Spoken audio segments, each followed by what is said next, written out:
Assalamualaikum warahmatullahi wabarakatuh.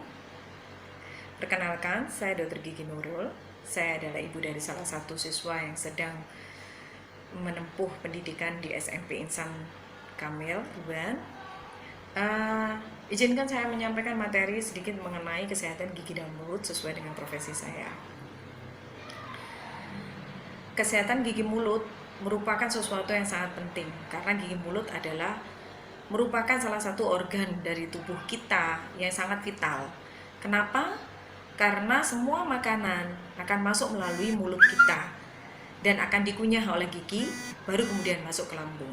Jadi alangkah pentingnya mulut, karena apa yang menjadikan darah, daging yang ada di tubuh kita itu semuanya melalui mulut.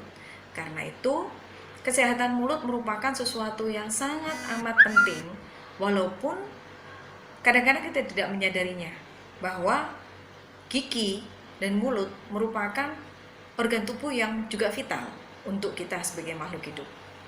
Terlebih dahulu saya akan menyampaikan mengenai anatomi gigi.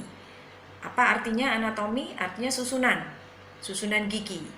Gigi kalau kita lihat hanyalah gigi yang ada di mulut kita, simple. Padahal gigi itu terkait satu sama lain yang ada di mulut kita membentuk sebuah jaringan. Ya, sistem artinya.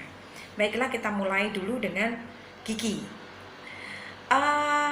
Di saat umur 12, 13, seperti adik-adik sekalian, gigi kita itu rata-rata sudah memasuki gigi permanen. Ya, gigi permanen itu seperti ini. Ini adalah contoh gigi yang bisa adik-adik lihat. Di sini gigi normalnya ada 32, yaitu 8 atas sampai ke belakang, 8 kanan, 8 kiri, 8 kanan, 8 kiri bawah. Jadi kalau di total semua 32 normalnya. Nah, gigi yang paling belakang kadang-kadang tumbuh terakhir di saat kita mungkin SMA, kuliah, atau mungkin sudah menikah, baru tumbuh. Jadi kadang-kadang gigi yang nomor 8 juga nggak tumbuh-tumbuh. Itu yang sering menyebabkan sakit gigi juga, karena rahang kita tidak seperti rahang orang dulu. Artinya kita mengalami evolusi, sehingga gigi paling belakang itu kadang-kadang dia tumbuh, tapi rahang kita nggak cukup. Akhirnya menyebabkan gigi kita sakit. Itu banyak dialami oleh adik-adik yang sekarang sudah sekolah kuliah. Artinya kalau SMA, kuliah sudah mulai tumbuh giginya. Baiklah, gigi ini ada bagian-bagiannya. Ya, jadi seperti ini. Saya contohkan seperti ini. Jadi gigi itu tidak hanya sekedar putih, tapi atasnya ini adalah email gigi dan di dalamnya adalah dentin. Dan yang ada ruangan yang ada di sini ada gambar merah dan biru ya. Itu melukiskan pembuluh darah. Ya. Jadi gigi kita itu kalau dipotong di tengah itu rongga di dalamnya. Rongganya ini namanya adalah ruang pulpa. Ruang pulpa ini berisi pembuluh darah. Itu yang menyebabkan gigi kita sakit. Jadi, dan gigi ini tertancap ke tulang. Masuk ke dalam tulang. Jadi ini adalah tulang rahang kita. Ini adalah gigi geraham yang dipotong gini ya, adik-adik. Jadi ini separuh giginya ya, kemudian dipotong. Dalamnya ada seperti ini. Dan di dalam ruang pulpa di mana ada pembuluh darah ini akan nyambung ke bawah. Nah, ini Dek. Ini semuanya ini akan menjadi satu dengan gigi yang sebelah menyebelah. Ya. Nah, ini email, yang lapisan kuning adalah dentin, yang di dalam adalah ruang pulpa. Gigi menancap ke tulang rahang, itu ada antaranya, namanya jaringan periodontal. Jadi di sini itu ada jaringan periodontal. Contohnya seperti ini.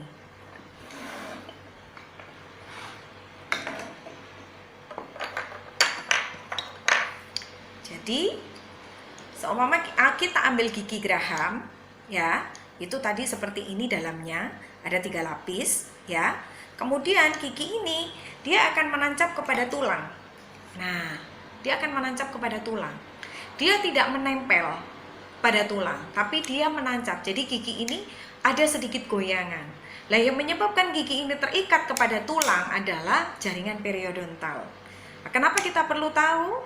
Karena kita akan tahu penyakit apa yang kita alami dari anatomi gigi. Jadi adik-adik sekalian, sebenarnya bagian dari email gigi itu adalah bagian terkeras dari tulang manusia. Namun, karena gigi yang ada di dalam mulut kita pakai mengunyah dari mulai kita kecil, kemudian gigi berganti dari gigi bungsu menjadi gigi permanen.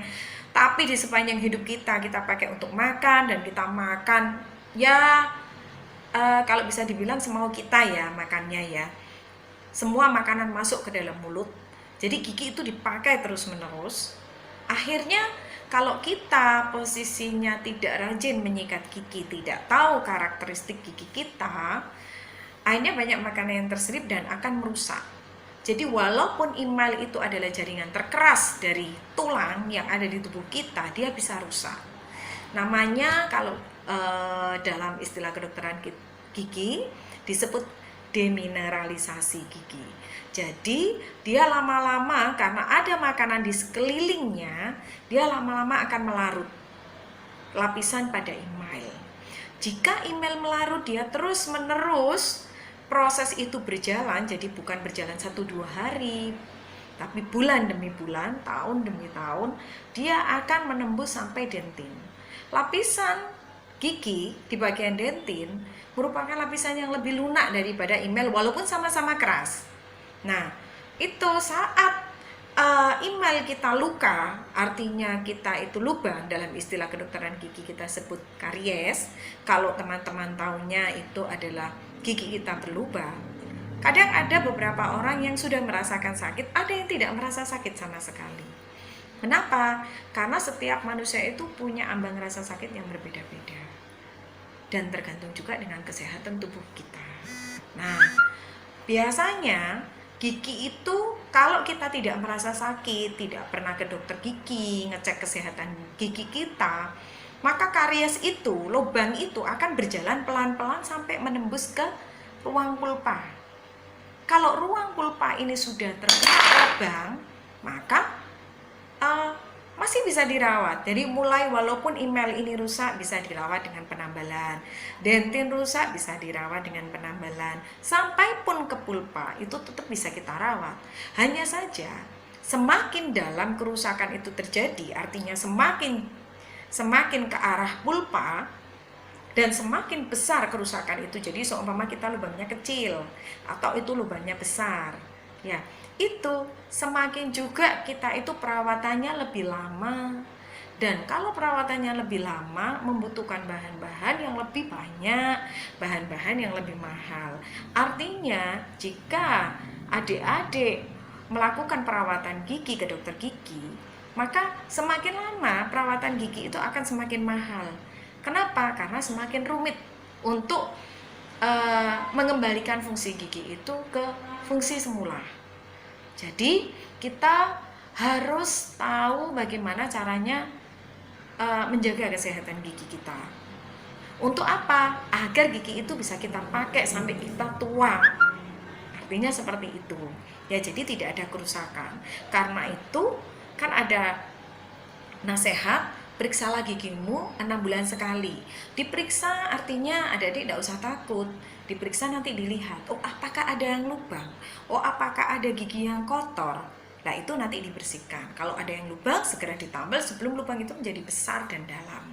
Karena semakin besar semakin dalam, perawatannya lebih lama, perawatannya nanti adik-adik bisa diminta untuk bolak-balik ke dokter gigi, dan pastinya itu akan menyita waktu, menyita dana, yang menyita energi kita. Karena kadang dalam perawatan memang ada timbul rasa sakit.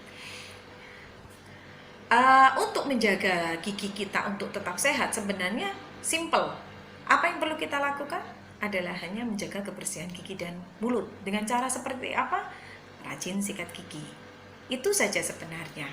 Penyakit gigi selain adalah lubang, juga ada jika mulut kita kotor, maka makanan akan keselip. Seperti contohnya tadi, makanan akan terselip di antara gigi. Jadi gigi satu ke gigi satunya, jadi ini ya adik-adik, antara gigi satu ke gigi satunya itu terdapat lekukan-lekukan. Nah, di lekukan-lekukan ini jika kita tidak rajin membersihkan gigi, itu maka akan bertumpuk. Bertumpuk nanti akan bisa menyebabkan gigi itu berlubang, atau makanan itu menyebabkan gusi kita akan menjadi bengkak karena kotor. Ya. Jadi dua-duanya.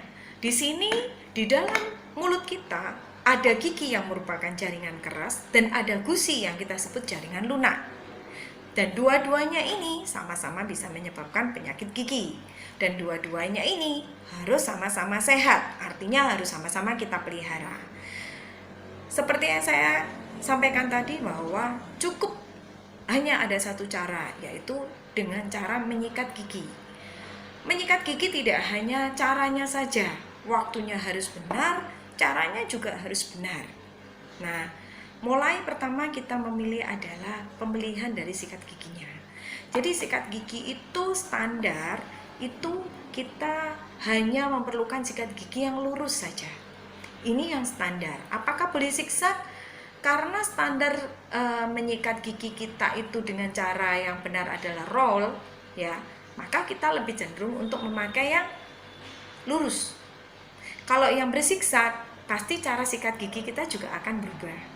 Ya. Nah, marilah kita akan, jadi untuk pasta gigi terserah adik-adik mau pasta gigi yang mana. Rata-rata pasta gigi sekarang sudah baik semua, semuanya sudah ada fluoride, jadi bagus. Cara menyikat gigi. Jadi ini ya, saya akan memberikan sedikit terkait cara menyikat gigi. Kita buka sedikit mulut kita, kemudian ini sikatnya kita taruh di atas. Nah, ini kecil ya adik ya, separuh di gusi, separuh di gigi. Kita taruh ini bukan di giginya. Jadi cara sikat giginya bukan seperti ini, bukan seperti ini. Ini salah. Karena dengan logika pun kalau ada makanan dia akan tambah naik ke atas, ada makanan dia tambah turun ke bawah. Kalau dia naik ke atas, maka makanan akan masuk ke mana? Ke gusi. Kalau dia turun ke bawah, dia akan kemana? Dia akan masuk ke gusi juga. Karena itu kita buka sedikit mulut kita masukkan sikat gigi, kita taruh separuh dari sikat gigi ini ke gusi untuk memijat gusi dan separuh ke gigi. Dan kita lakukan gerakan berputar 1, 2, 3, 4, 5, 6, 7, 8. Jadi kita lakukan dalam satu sisi atau kita sebut satu regio itu 6-8 kali. Setelah kita bersihkan yang sini, kita maju lagi 1, 2, 3, 4, 5, 6, 7, 8. Kita maju lagi ke depan, kita ulangi hal yang sama. Kemudian kita tarik yang belakang, kita ulangi hal yang sama, depan juga. Kemudian agar kita tidak lupa, kita sikat gigi yang atas dulu. Nah, kemudian yang dalam, jangan lupa. Nah, ini juga sama. Separuh di gusi, separuh di gigi. 1, 2, 3, 4, 5, 6, 7, 8. Sampai ke depan. Di depan, gini. 1, 2, 3, 4, 5, 6, 7, 8. Begitu juga yang sisi sebelah sini. Setelah itu kita sisi pada permukaan atas pada geraham seperti biasa. Dilakukan 6-8 kali. Sama, 6-8 kali. Setelah yang atas selesai, kita lakukan yang bawah. Jadi sama, separuh di gigi, separuh di gusi. Jadi seperti ini. 6-8, maju lagi di depan, maju lagi. Ini depan, ya. Kemudian di samping sini, kita lakukan 6-8 kali. Sama seperti tadi. Dan bagian dalam jangan lupa, bagian dalam juga. Nah ini ya, kalau begini ya, 1, 2, 3, 4, 5, 6, 7, 8. Sama, maju ke depan, 1, 2, 3, 4, 5, 6, 7, 8. Sebelah kanan juga 1, 2, 3, 4, 5, 6, 7, 8. Kemudian kita lakukan yang bagian atasnya. Setelah itu jangan lupa bahwa lidah kita itu bergerigi. Makanan bukan bergerigi ya, mungkin berbintil maksudnya. Ya, Lah, karena berbintil, makanan-makanan yang halus itu juga terjebak di lidah kita. Karena itu lidah kita juga perlu kita sikat. Tapi jangan terlalu keras. Kita bisa julurkan lidah kita sedikit, kemudian kita gosok. 1, 2, 3 dengan lembut. Ya, jadi jangan terlalu keras. Setelah itu selesai. Lakukan sikat gigi ini minimal pagi hari setelah sarapan dan malam hari sebelum tidur. Apakah sore bisa sikat gigi? Silahkan mau sikat gigi. Kalau dalam puasa bagaimana? Sebelum tidur dan setelah sahur harus menyikat gigi, dan jangan lupa untuk menyikat lidahnya juga, karena itu menyebabkan bau mulut. Selama puasa bau mulut saya kok nggak enak ya? Mungkin karena kita menyikat giginya yang salah, mungkin caranya kita yang salah, mungkin waktunya yang salah, atau mungkin memang di dalam mulut kita ada gigi kita yang rusak. Jadi yang tadi saya bilang giginya berlubang juga bisa menyebabkan bau mulut, atau gusi kita yang tidak sehat itu juga bisa menyebabkan bau mulut. Jadi kalau jika gusi kita tidak sehat, bisa mengeluarkan darah juga. Dan apakah bau mulutnya juga berpengaruh? Ya, pasti sangat berpengaruh. Jadi dalam kondisi kita dalam tidak puasa ataupun posisi kita puasa, kita tetap harus menjaga kebersihan gigi. Jadi menurut saya salah kalau selama kita puasa kemudian bau mulut kita tidak enak. Saya kira tidak. Kalau adik-adik setelah sahur menyikat gigi dengan baik dan benar. Sebelumnya juga gigi-gigi yang rusak sudah diperbaiki, jadi tidak ada yang lubang. Nah, karena sekarang kita dalam pandemi COVID, ya, memang kita anjurkan dari dokter gigi seluruh Indonesia, seluruh dunia juga menganjurkan untuk menghindari ke dokter gigi, kecuali dalam kondisi sakit. Itu pun dalam kondisi sakit kita advise, kita kasih obat dulu dan menunda, kecuali dalam kondisi terpaksa. Kenapa? Karena seperti kita tahu, COVID penularannya melalui droplet. Ya, artinya dari ludah kita itu banyak virusnya. Dan sebagai dokter gigi tentu sangat beresiko sekali jika posisi kita berhadapan-hadapan, karena kita dekat sekali dengan pasien. Karena itu sebisa mungkin kita akan menunda perawatan gigi. Jadi adik-adik semua jangan sampai gigi adik-adik sakit karena untuk ke dokter gigi di saat pandemi seperti ini. Kita akan memilah pasien yang emergensi saja yang kita kerjakan. Jika tidak emergensi, kita cenderung akan menunda setelah pandemi, karena ini untuk keselamatan kita agar tidak menularkan virus. Jika kita punya virus, tidak menularkan kepada pasien, dan jika punya pasien tidak menularkan kepada dokternya, atau kalau dokternya sehat tidak menularkan antar pasien. Jadi simple sebenarnya, sikat gigi dengan teratur, cara sikat gigi harus benar, waktu sikat gigi juga harus benar, dan juga makan makanan, kita harus memilih makan makanan yang paling bagus, buah dan sayur ya adik-adik. Kenapa? Untuk makanan yang manis-manis, gula-gulaan itu akan lebih mudah untuk tersembunyi di sela-sela gigi dan lebih sulit kita bersihkan. Kenapa gigi anak-anak sekarang banyak yang rusak? Karena saat ini makanan itu mudah dikunyah.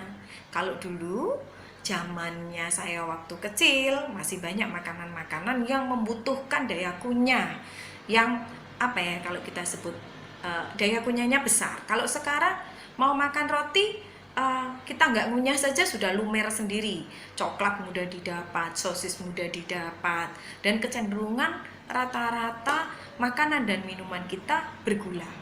Jadi cara untuk merawat gigi kita juga akan sudah berbeda dengan yang lalu-lalu, karena sekarang makanan cenderung banyak yang manis, walaupun tidak terasa manis tapi pengawet.